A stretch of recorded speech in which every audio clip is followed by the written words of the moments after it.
রুপেলের শকুন বিশ্বের সবচেয়ে উপরে উঠতে পারে এমন এক পাখি। এরা মধ্য আফ্রিকার সাহেল এলাকায় বাস করে।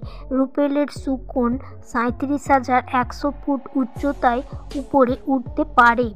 আফ্রিকান এলাকায় এরা বাস করে। আবাসস্থল কমে যাওয়ার কারণে এবং শিকারের কারণে ও খাদ্যের অভাবে এরা কমছে। আরেকটি বড় সমস্যা হলো বিষক্রিয়া, বিশেষ করে পূর্ব আফ্রিকায় মূলত কার্বোফুরান নামক একটি কীটনাশকের কারণে রুপেল শকুনের মৃত্যু ঘটছে। বাজপাখি পোষা প্রাণী শিকার করতে পারে। বাজপাখি মাংসাশী প্রাণীদের তালিকায় পড়ে এবং নিজের থেকে ছোট আকৃতির প্রাণী খায় এরা। তাই বাজপাখি পোষা প্রাণী যেমন কুকুর, বিড়ালকে শিকার করতে পারে। বাজপাখি শিকারের তালিকায় রয়েছে মাছ, মুরগি, কাঠবিড়াল, খরগোশ, ইঁদুর।